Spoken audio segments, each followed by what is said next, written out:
You're listening to the Hidden Killers podcast with Tony Brueski, featuring attorney, guest, and former felony prosecutor Eric Faddis. Richard Allen's trial, it's not very far off, and we keep learning, well, as we always do almost every week, more and more miscalculations, missteps, or just flat-out lies that have come out of law enforcement and their handling of the case. The latest, Miranda rights issues. Richard Allen's attorney argued that the Miranda rights were not properly administered during the October 26th interrogation, and that the initial moments of the video, which might confirm this, are missing. There's all this missing video everywhere. Kind of a big deal, especially if you're trying someone for murder, that you didn't administer some basic things here. And there's a lot more to it. We'll get into that, but let's start with the Miranda rights to begin with. How is that going to be affecting this? It could be critically important if it's established that Richard Allen did not receive a proper Miranda rights advisement. Because if he didn't, then all of his statements potentially would be suppressed and could not be used against him. The jury wouldn't hear about it. Now, how helpful is that to the defense? It at least takes a category of evidence away from the prosecution, away from their arsenal that they could not use against Richard Allen if he prevails on this motion. Yeah, and that's an interesting part, because I know they're trying to suppress his testimony or his interrogation that he gave. And the interrogation itself is interesting. It's an interesting thing that we have here in our country, where the police can lie to you in an interrogation to try and intimidate you to say or get some information out of you. You go to other countries, the UK, for example, you can't do that. That is not okay. They look at us and going, why are you doing that? That doesn't seem to be a great idea. I know some departments have their own policies against that now as well, because they realize it sometimes produces false information. I'm wondering, now that we saw some of the testimony there that was given, how much do you think was just a lot of pressure on this, guy to try and get him to crack or to say something that may not even be real?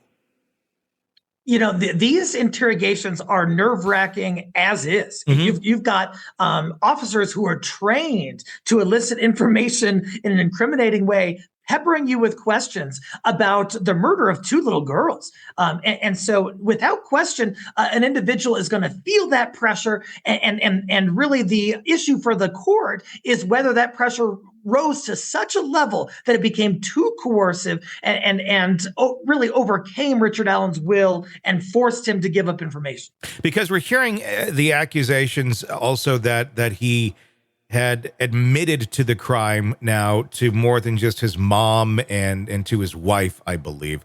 But we're seeing almost like interrogation type techniques that were used by the guards at the jail when they were just kind of treating him like shit. And if you're already in a weak state of mind, it's not too crazy that if someone's saying they're threatening you in some way, shape, or form, unless you admit it, and I'm just kind of paraphrasing here, bad things are going to happen to you or your family or something. I think if you fear for your own well-being or your family, you'll probably say whatever you need to protect, because those people at that moment in time, as wrong as it is, have the upper hand and can do some damage. Without question, there are countless true crime documentaries that is showing a person wrongly confessing to something that is demonstrably untrue. It can't be true, but still people make these false confessions. And so, us on the outside seeing it, we say, why would anyone ever admit to that? But there are circumstances under which a person would make a false confession, just like the sort of coercive ones that you were mentioning. Is there a goal here on the part of the prosecution in terms of steering public perception of this case?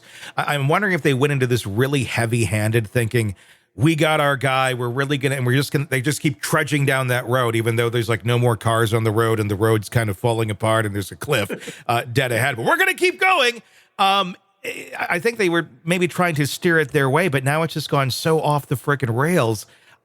Do they just not know what they're doing anymore at this point? And because I don't think public perception is necessarily going in their direction in terms of the prosecution.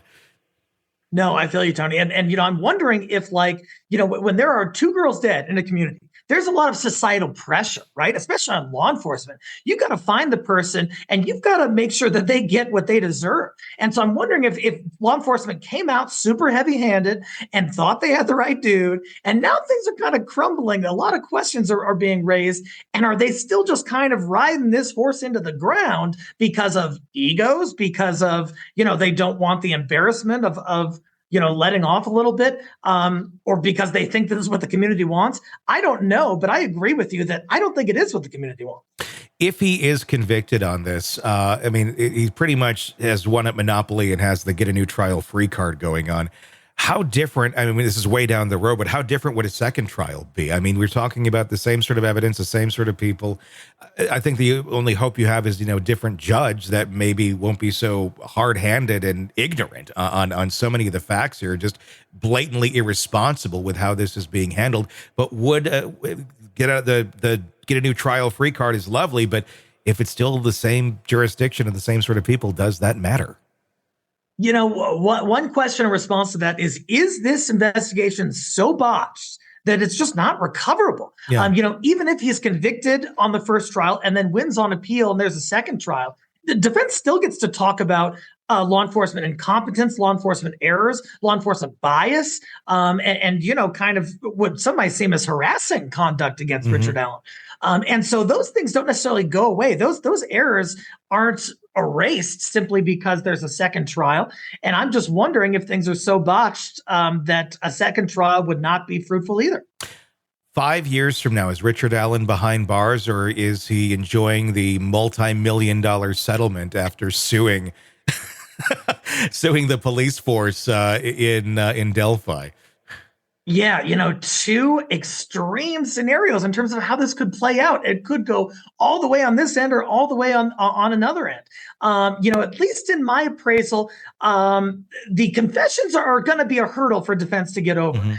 Despite everything law enforcement has done, when a jury hears the word confession, whether it's valid or not, that holds a lot of weight. And so I think the defense would be prudent to hire a false confession expert in addition to all the ammunition they already have for law enforcement's blunders.